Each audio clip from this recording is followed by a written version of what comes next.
तो वीडियो शुरू करने से पहले मैं आप लोगों को बताना चाहता हूँ कि मैंने अपने फेसबुक पेज पर एक यूको एनिमेशन की न्यू सीरीज स्टार्ट कर दी है। अगर आप लोगों ने नहीं देखी है तो मेरे फेसबुक पेज पर जाकर देख लेना। उसके अलावा भी मैं यूको एनिमेशन की और भी सीरीज है वहाँ पर एक्सप्लेन करने वाला हूँ। फेसबुक पेज का लिंक मैं डिस्क्रिप्शन में दे रहा हूँ, आप लोग वहाँ से जाकर फेसबुक पेज को फॉलो कर लेना ताकि आगे की आने वाली वीडियोस आपको मिलती रहे। तो चलिए शुरू करते हैं आज की न्यू वीडियो को। तो जैसा कि लास्ट एपिसोड में हम लोगों ने देखा था कि योंग वो एविल सेक की नानगोंग के साथ एग्रीमेंट कर लेता है कि वो लड़ाई में उनका साथ देगा और मैंगलियर को मरवाने में वो उन लोगों की मदद जरूर करेगा। मगर दूसरी तरफ योंगफाई ने मैंगलियर के साथ भी एग्रीमेंट कर लिया था कि वो एविल सेक के साथ लड़ने में उनकी मदद करेगा। और जब दोनों ही सेक्ट आपस में एक दूसरे के आमने सामने आकर खड़े हो जाते हैं तो हमें दिखाया जाता है कि वहाँ पर एक तीसरा बंदा भी आ पहुँचता है जो कि उन लोगों की लड़ाई को ऊपर से देख रहा था। जिसके बाद अगले सीन में हमें दिखाया जाता है कि जैसे ही एविल सेक्ट और राइटियस सेक्ट दोनों के आपस में लड़ाई शुरू होती है तो दोनों के वॉरियर्स एक दूसरे के साथ भिड़ जाते हैं और उनकी पावर्स और उनकी स्पीड भी लाजवाब होती है। दोनों तरफ से पावरफुल अटैक्स किए जा रहे होते हैं। यहाँ पर कोई भी हार मानने को तैयार नहीं होता। यहाँ पर मैंगलियर भी हुन टियानडाओ के साथ अकेले मुकाबला करना चाहती थी क्योंकि उसे पता चल गया था कि हुन टियानडाओ इस वक्त काफी ज्यादा जख्मी है। मगर उससे पहले उसे नानगोंग के साथ मुकाबला करना पड़ता है। नानगोंग वो उसके सेम लेवल की वॉरियर होती है और दोनों ही जब फाइट करते हैं तो इन दोनों की स्ट्रेंथ और पावर भी बिल्कुल एक जैसी ही निकल आती है। मगर नानगोंग कहती है कि मिस मैंग ऐसा क्यों, तुम्हारी सोड इतनी ज्यादा हल्की क्यों है? कहीं ऐसा तो नहीं है कि तुम भारी सोड उठा ही नहीं सकती? मगर मैंगलियर उससे सेम वही बात करती है कि मैं नोट कर रही हूँ तुम्हारी सोड भी बिल्कुल हल्की है, जैसे कि इसमें बिल्कुल भी जान ना हो। मगर मैंगलियर कहती है मुझे लगता है कि शायद हम दोनों बिल्कुल सेम चीज के बारे में ही सोच रहे हैं। हमारा मकसद आपस में लड़ना नहीं बल्कि कुछ और अचीव करना है। ये कहने के बाद वो लोग हुन टियानडाओ की तरफ देखते हैं। जिसके बाद नानगोंग कहती है कि हाँ तुमने सही कहा है, यही सही मौका है। इस वक्त वो जख्मी है और इसी का ही फायदा उठाकर हम लोग उसकी जान ले सकते हैं। ये मौका जिंदगी में दोबारा कभी भी नहीं मिलेगा। वो मैंगलियर से कहती है कि तुमसे ज्यादा इम्पोर्टेंट मेरे लिए उसकी लाइफ है। ये कहते ही वो दोनों ही एक दूसरे को पीछे धकेल कर वापस से अलग हो जाती है। और नानगोंग कहती है कि मुझे तुमसे लड़ने में कोई इंटरेस्ट नहीं है। और यहाँ पर मैंगलियर वो भी उसे छोड़कर सीधा हुन टियानडाओ की तरफ जा रही होती है तो वो देखती है कि उनका एक वॉरियर हुन टियानडाओ के हाथों मरने वाला है। ये देखते ही वो फौरन से अपने लोटस लीफ का इस्तेमाल करते हुए हुन टियानडाओ पर हमला कर देती है। मगर हुन टियानडाओ वो उसी वॉरियर को पकड़कर सीधा मैंगलियर की तरफ थ्रो करता है और कहता है कि तुम लोग बस नाम के ही राइटियस सेक्ट कहलाते हो, तुम लोग पीठ पीछे हमला करते हो। मगर मैंगलियर कहती है कि तुम्हारे जैसे कमीने को मारने के लिए अगर मुझे इस तरह के हथकंडे इस्तेमाल करने पड़ेंगे तो भी मुझे मसला नहीं है। जिसके बाद हम देखते हैं कि हुन टियानडाओ वो एक रेड एलेक्सियर क्रिएट करता है और उसे फौरन से खा लेता है। जिसके बाद हमें दिखाया जाता है कि उसकी इंजरीज वो पल भर में ही ठीक हो जाती है और वो पूरी तरह से एनर्जेटिक हो जाता है। ये देखते ही मैंगलियर समझ जाती है कि इससे लड़ना वो अब और भी ज्यादा मुश्किल होने वाला है। जिसके बाद वो फौरन से अपनी स्वॉर्ड फॉर्मेशन क्रिएट करती है और बहुत सारी स्वॉर्ड्स सीधा हुन टियानडाओ की तरफ रिलीज कर देती है। तो वो स्वॉर्ड्स बहुत ही स्पीड के साथ आगे बढ़ती है। मगर हुन टियानडाओ वो अपने विंग्स के साथ चारों तरफ एक पावरफुल बैरियर बना लेता है जो कि इतना ज्यादा पावरफुल होता है कि वो सारी की सारी स्वॉर्ड्स को बहुत ही आसानी से रोक लेता है। और वो मैंगलियर से कहता है कि मेरी तुम लोगों की वजह से जो इंसल्ट हुई है उसका बदला आज मैं तुम्हारी मौत से लूंगा। इतना कहने के बाद वो अपने हाथों से एनर्जी क्रिएट करता है और मैंगलियर पर एक के बाद एक एनर्जी अटैक्स करना शुरू कर देता है। ये देखते ही मैंगलियर उन अटैक्स को डॉज करते हुए दाएं बाएं कभी अपनी जान बचा रही होती है तो कभी हुन टियानडाओ उसके सामने आ जाता है। हुन टियानडाओ की पावर देखकर योंगफे कहता है कि आखिर इसने अभी अभी क्या खाया था जिसकी वजह से इसकी सारी इंजरीज ठीक हो गई हैं और ये बिल्कुल नॉर्मल लग रहा है जैसे कि इसे कुछ भी ना हुआ हो। और फिर वो वहाँ पर नानगोंग की तरफ देखता है। उसे शक होता है कि शायद नानगोंग ने अभी भी उसे पूरी बातें नहीं बताई हैं। और दूसरी तरफ हमें ऊपर मौजूद उस वॉरियर को दिखाया जाता है। वो उस एंजल के साथ नीचे आते हुए कहता है कि आज से मैं ईस्टर्न टॉप 10 डिसाइपल्स की लिस्ट को रिक्रिएट करने वाला हूँ। इतने में अचानक नीचे खड़ा हुआ एक वॉरियर वो उससे कहता है कि तुम बीच में कहां से आ गए। ये कहने के साथ वो अपनी सोर्ड के साथ एक जोरदार स्प्लैश अटैक रिलीज करता है और कहता है कि तुम्हें इस लड़ाई में इंटरफेयर करने की कोई जरूरत नहीं। मगर ऊपर मौजूद वो वॉरियर उस एंजल के साथ नीचे आते हुए अपने ब्रेसलेट्स बाहर निकाल लेता है और उनके अंदर इतनी पावर होती है कि वो ब्रेसलेट भी एक एनर्जी अटैक रिलीज करते हैं जो कि उस एनर्जी वेव अटैक को वापस पीछे धकेल देता है और सीधा जाकर उस वॉरियर को हिट करता है। और हमें दिखाया जाता है कि वो यंग वॉरियर फौरन से उस एंजल के साथ नीचे आ जाता है और कहता है कि आज की ये बैटल मेरे लिए एक यादगार बैटल होने वाली है। हमें बताया जाता है कि इस लड़के का नाम गोशी है। वो उन लोगों से कहता है कि तुम लोगों ने मेरे बगैर ये लड़ाई शुरू कैसे कर दी। इतना कहने के बाद हमें दिखाया जाता है कि उसके साथ जो एंजल होता है वो अपने विंग्स के जरिए वहाँ पे मौजूद उन छोटे मोटे वॉरियर्स को एक एक करके मारता जा रहा होता है और अपनी बॉडी से इतनी खतरनाक एनर्जी रिलीज करता है कि बहुत सारे वॉरियर्स डर के मारे उससे पीछे हट जाते हैं। और इतने में मिस नानगोंग वो उस वॉरियर से कहती है कि सुनो हैंडसम, तुम आखिर कौन से सेक्ट से बिलोंग करते हो। तुम्हारी पर्सनैलिटी को देखकर तो लग रहा है कि जैसे तुम वाकई में एक रियल हीरो हो। मुझे लगता है कि आज की इस खतरनाक बैटल में तुम एक काफी अहम रोल प्ले कर सकते हो। तुम बड़े बड़े वॉरियर्स को इस मैदान में हरा सकते हो और अगर मैं गलत नहीं तो शायद तुम आगे चलकर टॉप 10 में अपनी जगह बना लोगे। मगर यहाँ पर घोषी उससे कहता है कि अरे मैंने तो नोट ही नहीं किया कि यहाँ पर इतनी खूबसूरत लड़की मौजूद है। मैंने आज से पहले इतनी खूबसूरत लड़की नहीं देखी। मैं बस यहाँ पर तुम्हारे इन टॉप 10 डिसाइपल्स के साथ दो हाथ करने के लिए आया हूँ। मैं देखना चाहता हूँ कि आखिर इनमें कितना दम है। और दूसरी तरफ हमें दिखाया जाता है कि यहाँ पर एविल सेट और राइटियस सेट के दो वॉरियर्स आपस में जब फाइट कर रहे होते हैं तो उनके स्किल्स और उनके अटैक काफी ज्यादा खतरनाक होते जा रहे थे। ऐसा लग रहा था कि जैसे उनकी फाइट अब इंटेंस होती जा रही है और वो लोग अपनी पावर्स को और भी ज्यादा बढ़ाते जा रहे हैं। और एक वॉरियर एक बहुत ही पावरफुल आइस एनर्जी का अटैक करते हुए हर एक चीज को फ्रीज कर देता है। और दूसरी तरफ हमें दिखाया जाता है एक और वॉरियर को जो कि एविल सेट का वॉरियर था। वो वहाँ पे मौजूद एक मॉन्क पर हमला करने के लिए अपने फैन का इस्तेमाल करता है जिसके जरिए वो एक इल्यूशन क्रिएट करते हुए कुछ फेक गर्ल्स को क्रिएट करता है जो कि सीधा उस मॉन्क की तरफ आगे बढ़ती हैं। वो मॉन्क एक जगह बैठा हुआ होता है और वो लड़कियां उसे वर्ग लाने की कोशिश करती है ताकि वो उसे डिस्ट्रैक्ट कर सके और वो मॉन्क उनके इल्यूशन में फंस जाए। मगर मॉन्क असल में मेंटली बहुत ही ज्यादा स्ट्रॉन्ग होते हैं और वो मॉन्क भी इसी तरह ही अपनी मेंटल पावर के जरिए बहुत ही आसानी से उन लड़कियों को वहाँ से पीछे हटा देता है। और वहाँ पे हमें गॉड स्टैचू निकलते हुए दिखाया जाता है जो कि बहुत ही पावरफुल लेवल का होता है। हमें दिखाया जाता है कि वो मॉन्क उस स्टैचू के जरिए एक बहुत ही ताकतवर हमला करता है जिसके जरिए वो वहाँ मौजूद उन फेक गर्ल्स को पूरी तरह से इरेज करके रख देता है। और दूसरी तरफ हमें फिर हुन टियानडाओ को दिखाया जाता है। वो उस एलेक्सियर को खाने के बाद इतना ताकतवर बन गया था कि वो मैंगलियर को काफी कड़ी टक्कर दे रहा था जिससे मैंगलियर भी काफी ज्यादा परेशान हो गई थी। वो समझ जाती है कि इसे हराना है तो इस पर अपना कोई ट्रम्प कार्ड इस्तेमाल करना पड़ेगा। ये कहने के साथ वो फौरन से अपनी एनर्जी को सीधा आसमान की तरफ रिलीज कर देती है। तो सब लोग सोच रहे होते हैं कि अब क्या होने वाला है। मगर हमें दिखाया जाता है आसमान से थंडर लाइटनिंग नीचे गिरती है जिससे हुन टियानडाओ अपने आप को बचाते हुए यहाँ वहाँ भाग रहा होता है। और दूसरी तरफ योंगफा जब ये अटैक देखता है तो वो कहता है कि अच्छा, उसने अपना ये अटैक छुपा कर रखा था। मैंने सोचा भी नहीं था कि ये फिर लाइटनिंग को समन कर सकती है। मैंगलियर के इस अटैक को देखने के बाद वहाँ पे मौजूद घोषी कहता है कि ये अटैक तो काफी शानदार है। इसका मतलब ये है कि यहाँ पर सिर्फ तुम ही सबसे ज्यादा ताकतवर हो।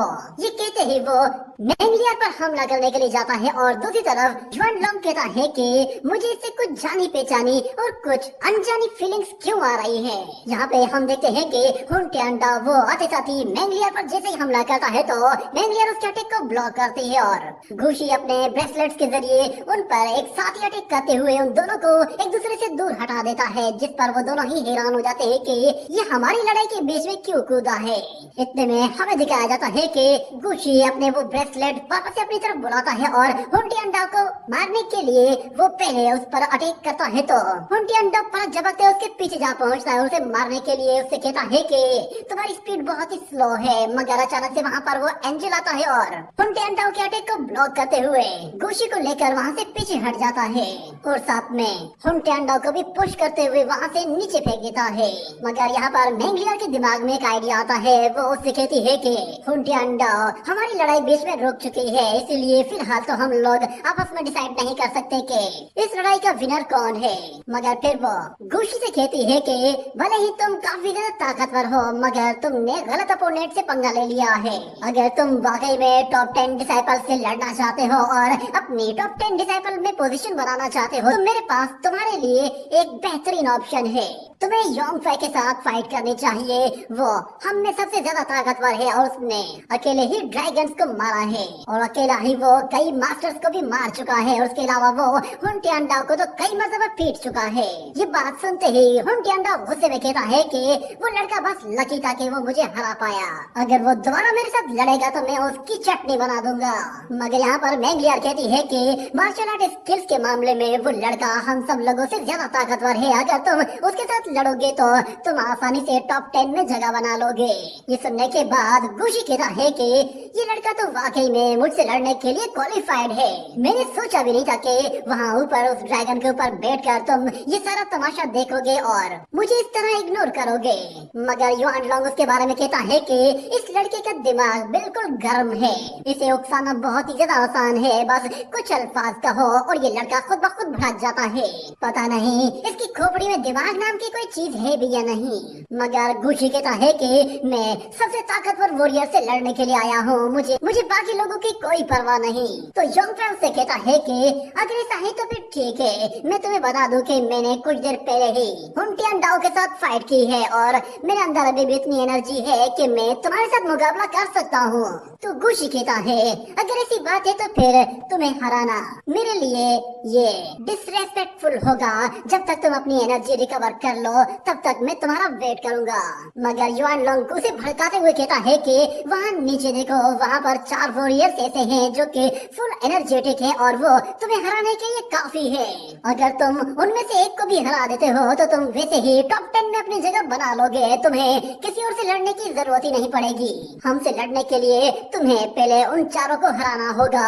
ये सुनते ही उस लड़के का फिर से दिमाग घूम जाता है और वो बंदा फिर से अपना माइंड चेंज कर लेता है और कहता है कि मैंने कभी भी किसी से भी लड़ने से हिचकिचाया नहीं है, ना ही मैं अब हिचकिचाऊंगा। ये कहते ही वो फौरन से अपने उस एंजल पावर को एक्टिवेट कर लेता है और जैसे ही उन 4 वॉरियर्स पर हमला करने के लिए जाता है तो वो चारों के चारों एक साथ ही गुशी पर एक बहुत ही पावरफुल एनर्जी अटैक करते हैं, जिसकी वजह से वो एंजल से बचाने के लिए सामने आ जाता है। मगर हमें दिखाया जाता है कि वो अटैक इतना ताकतवर होता है कि वो एंजल भी बड़ी मुश्किल से उसे रोक पाता है। मगर उस अटैक की वजह से उस एंजल का मास्क पूरी तरह से जल गया था और उसका रियल फेस सब लोगों के सामने आ जाता है, जिस पर युआन लॉन्ग बिल्कुल हैरान रह जाता है और वो कहता है कि अरे ये क्या, ये तो एक फॉलन एंजल है। और उसकी बॉडी को देखकर तो ऐसा लगा है कि जैसे ये कोई जिंदा एंजल नहीं बल्कि एक डेड एंजल है। वहाँ मौजूद सब लोग सरप्राइज हो चुके थे कि आखिर गुशी के पास एक एंजल कैसे आ गया। मगर गुशी वो नीचे आता है और वो उन लोगों को कहता है कि क्यों सरप्राइज हो गए ना।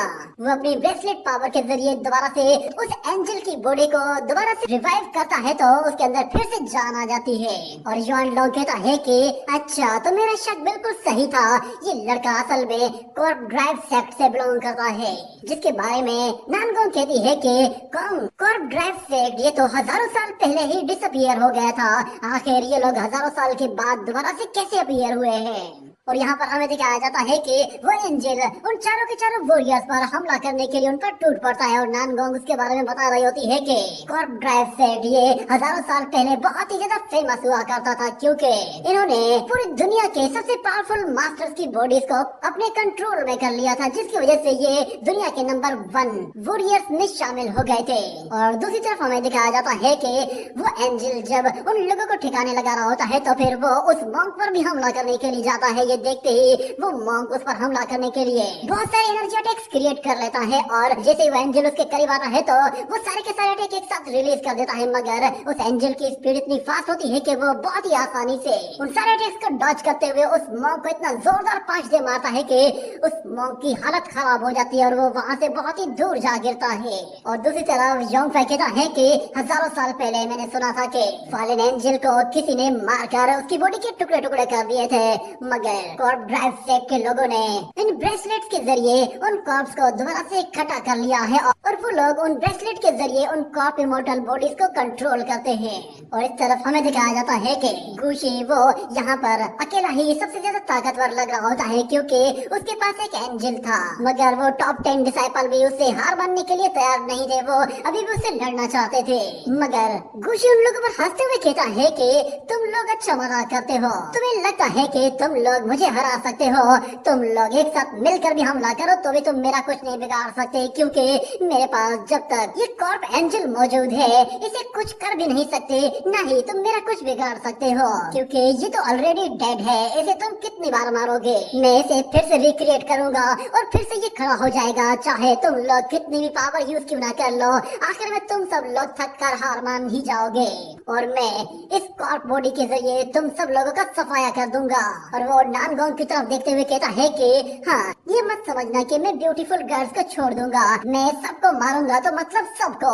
मगर हुंटियानो कहता है तुम काफी ज्यादा एरोगेंट हो, मैं तुम्हारी एरोगेंसी अभी निकालता हूँ। ये कहने के साथ वो उसे मारने के लिए अपना सबसे पावरफुल अटैक करने के लिए एक बहुत ही पावरफुल एनर्जी क्रिएट कर लेता है, जिसके जरिए हम देखते हैं कि वो वहाँ पर एक पावरफुल एनर्जी के साथ ब्लैक होल क्रिएट करता है जो कि बहुत ही तेजी से गोल गोल घूमता है और हुंटियानो जैसे ही वो ब्लैक होल सीधा गुशी पर थ्रो करता है तो गुशी उसे देखकर एक जगह बिल्कुल रिलैक्स खड़ा हुआ होता है, जैसे कि उसे पता था कि वो इस अटैक से अपने आप को बचा लेगा। उसके चारों तरफ एक पावरफुल बैरियर बन जाता है और वो ब्लैक होल उस बैरियर को तोड़ने के लिए बहुत ही तेजी से उसके चारों तरफ गोल गोल घूम रहा होता है। मगर हम लोग देखते हैं कि वहाँ पर बहुत ज्यादा धुआं उड़ने लगता है और दूर से देखकर ऐसा लग रहा था कि जैसे वो बैरियर टूट चुका होगा और नानगोंग भी समझ जाते हैं कि जरूर यहाँ पर हुंटियानो जीत जाएगा। मगर अचानक से वो ब्लैक होल पूरी तरह से क्रैक होने लगता है, उसके अंदर एक स्पेस रिफ्ट क्रिएट होती है और उस स्पेस रिफ्ट के अंदर से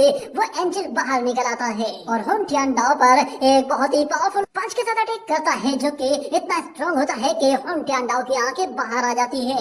मगर वो एंजल उसे वहाँ से थ्रो करते हुए बहुत ही दूर फेंक देता है, जिसकी वजह से वो हुंटियानो बहुत ही बुरी तरह जख्मी होता है और उसके मुंह से खून निकल आता है। उसे अपनी लाइफ में पहले कभी किसी ने इतना जोर का पंच नहीं मारा था। और यहाँ पर गुशी कहता है कि मुझे उकसाने की हिम्मत भी मत करना वरना तुम मेरे हाथों बेमौत मारे जाओगे। ये कहते ही वो जिसे ही हुंटियानो पर हमला करता है तो हुंटियानो अपने आप को बचाकर वहाँ से भागता है और सीधा मैंगलियर की तरफ चला जाता है, जिसकी वजह से उस एंजल और गुशी की अट्रैक्शन वो सीधा मैंगलियर की तरफ चले जाती है और मैंगलियर उसे रोकने के लिए अपना सबसे पावरफुल अटैक करने के लिए वहाँ पर थंडर लाइटनिंग को समन कर लेती है। उसे लगा कि इस थंडर लाइटनिंग से वो अपने आप को बचा लेगी, मगर वो देखती है कि वो एंजल तो बहुत ही आसानी से बचते हुए आ रहा है। ये देखकर वो खुद अपनी जान बचाकर वहाँ से भाग दिया और सीधा योंगफाई को क्रॉस करते हुए उसके पार निकल जाती है और कहती है कि अब सब कुछ तुम्हारे ऊपर है। जिसके बाद युआन लोंग कहता है कि ये क्या, ये लड़की भाग रही है, मुझे लगा था कि ये उससे लड़ेगी मगर ये तो हमारे पीछे छुप रही है।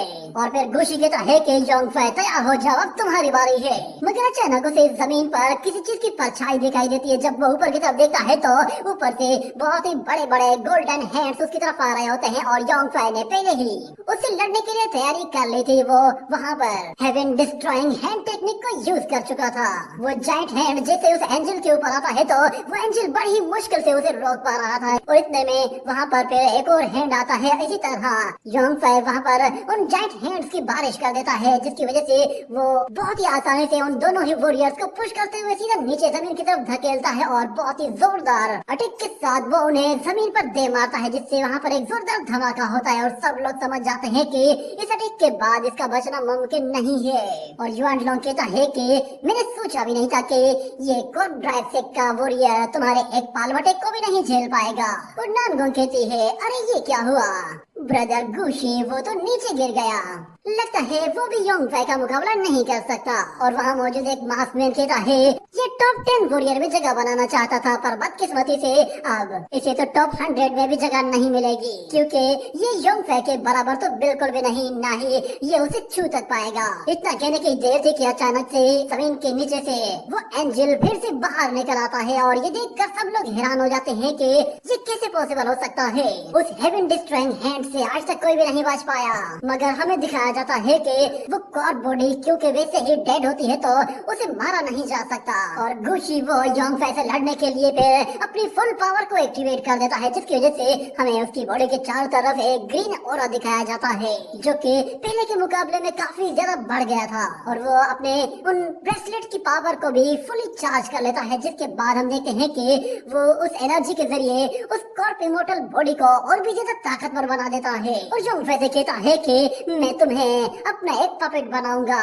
ये कहने के बाद वो उस फालिन एंजल के जरिए योंगफाई पर हमला करता है, तो वो फालिन एंजल काफी ज्यादा ताकतवर बन चुका होता है और बहुत ही आसानी से योंगफाई को टक्कर दे रहा था, जिसके बाद वो योंगफाई को बहुत ही आसानी से वहाँ से पीछे भी धकेल देता है। और दोबारा से पलटकर योंगफाई पर जैसे ही हमला करता है तो इस मर्तबा योंगफाई अपने स्पीयर के जरिए उसे रोकने की कोशिश करता है, तो वो योंगफाई को आहिस्ता आहिस्ता पीछे की तरफ पुश कर रहा था। और दूसरी तरफ गुशी उससे कहता है कि योंगफाई ये फालिन एंजल अब एक कॉर्प डीमन बन चुका है, इसलिए इसे तुम मार ही नहीं सकते। इतना कहते ही वो फौरन से अपनी ब्रेसलेट की पावर को बिल्कुल एक्सट्रीम लेवल तक ले जाता है, जिसके साथ वो उस फालिन एंजल की पावर को भी बढ़ाना शुरू कर देता है। मगर फिर योंगफाई कहता है कि अच्छा अब समझ में आया, कहीं ये 10 एविल स्पिरिट पावर तो यूज नहीं कर रहा। इतना कहते ही वो फौरन से अपनी लाइटनिंग एनर्जी के जरिए उस कॉर्प बॉडी को वापस पीछे धकेल देता है और अपने हाथ पर हल्का सा कट लगाता है, जिसके जरिए उसका ब्लड उसके स्पीयर के साथ मर्ज हो जाता है। और दूसरी तरफ युआन लोंग उससे कह रहा होता है कि तुम पागल हो गए हो क्या, तुम उससे लड़ना चाहते हो, जल्दी से भागो यहाँ से, उससे लड़ने का कोई भी चांस नहीं। तो योंगफाई कहता है बेफिक्र हो जाओ, भले ही मेरी लेजेंडरी कमान इस वक्त मेरे पास नहीं, मगर मैं अभी भी वो डिवाइन स्किल्स यूज कर सकता हूँ।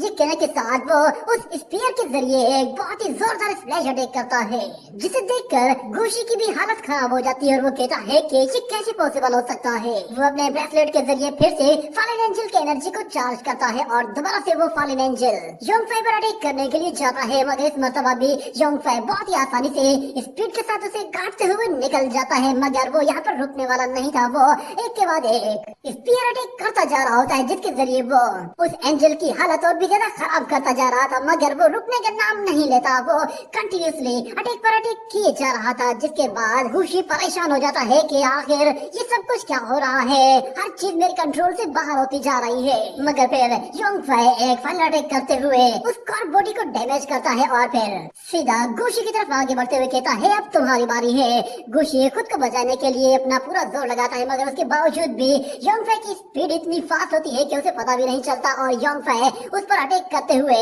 उसका एक पैर ही काट देता है, जिससे गुशी को बहुत ज्यादा तकलीफ होती है और वो जमीन पर ही पड़ा चिल्ला रहा होता है। मगर योंगफाई देखता है कि वो फालिन एंजल अभी भी उसी की तरफ आ रहा है, जिसके बाद वो अपने स्पीयर से ब्लड साफ करता है और जैसे वो एंजल करीब आता है तो योंगफाई वो स्पीयर उस एंजल की बॉडी के अंदर घुसा देता है, जिससे वो एंजल वहीं पर ही खत्म हो जाता है। उसके अंदर मौजूद जितनी भी एनर्जी थी वो सारी की सारी खत्म हो गई थी और ऊपर से गुशी इंजर्ड हो चुका था, तो वो अपने ब्रेसलेट के जरिए उस एंजल को पावर नहीं दे पा रहा था, जिससे वो एंजल अब लड़ने के लायक नहीं रहा था। मगर उन लोगों को वहाँ पर एक एल्डर की आवाज सुनाई देती है, जिसकी वजह से वो सारे ही उसकी तरफ देखते हैं।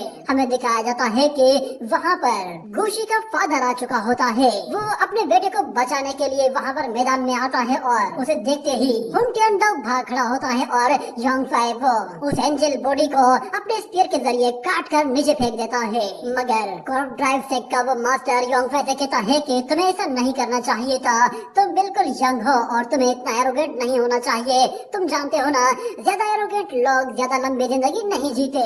मगर योंगफाई कहता है कि ओल्ड मैन मुझे तंग मत करो, तुम जानते हो ना किसी पावरफुल वॉरियर को तंग करने का नतीजा मौत होता है। मगर कॉर्प सेक का वो मास्टर अपने बेटे की हालत देखता है, वो काफी ज्यादा इंजर्ड है, उसका खून भी बह चुका है और वो कॉर्प बॉडी भी पूरी तरह से डैमेज हो चुकी है। जिसके बाद वो योंगफाई से कहता है कि तुम काफी गुस्सेल हो और मैं तुम्हारे साथ फाइट नहीं करना चाहता, क्यों ना हम लोग इस वक्त पीछे हट जाएं और इस लड़ाई को यहीं पे ही खत्म कर दें। तो योंगफाई कहता है ये 5th लेवल का मास्टर है, ये मुझे काफी कड़ी टक्कर दे सकता है और ऊपर से यहाँ पर एविल सेक्ट भी मौजूद है। वो लोग कभी भी मेरी वीकनेस का फायदा उठा सकते हैं। बेहतर यही है कि इस वक्त सिर्फ अपने उन दुश्मनों पर ही फोकस किया जाए, नई लड़ाई को बाद में देख लेंगे। ये कहने के बाद वो फौरन से अपना स्पीयर नीचे कर लेता है और उस मास्टर से कहता है कि ठीक है, आप कह रहे हैं तो मैं इस लड़ाई को यहीं पे ही रोक देता हूँ, वरना मैं इस लड़के को नहीं छोड़ता। जिसके बाद वो ओल्ड मैन अपने बेटे की तरफ देखते हुए कहता है कि मैंने तुम्हें मना किया था ना कि यहाँ पर अकेले मत आना, तुम्हें आखिर हीरोगिरी दिखाने की क्या जरूरत थी, देखो तुमने अपना क्या हाल कर लिया है, आखिर तुम्हें टॉप 10 में जगह बनाकर मिलेगा भी क्या। मगर फिर वो वहाँ पे मौजूद एविल सेक्ट और राइटियस सेक्ट के दोनों ही होलीडेन मास्टर्स को कहता है कि मैं माफी चाहता हूँ, मैंने आप लोगों की लड़ाई में खामखा में टांग अड़ाई है, मैं अपने बेटे की तरफ से आप लोगों से माफी चाहता हूँ, उम्मीद है कि आप लोग उसे माफ कर देंगे। ये कहने के बाद वो अपना एक कॉफिन क्रिएट करता है और उसके जरिए उस कॉर्प इमोर्टल बॉडी को उस कॉफिन के अंदर डाल देता है और उसके ऊपर खड़ा होकर अपने बेटे को भी लेकर वहाँ से फौरन से निकल जाता है। और फिर नानगोंग कहती है कि योंगफे, तुम तो मेरे फ्रेंड्स पक्के बन गए हो, तुम्हारी पावर सच में शानदार है, अब तुम मेरे साथ अकेले में लाइफ भी स्पेंड कर सकते हो।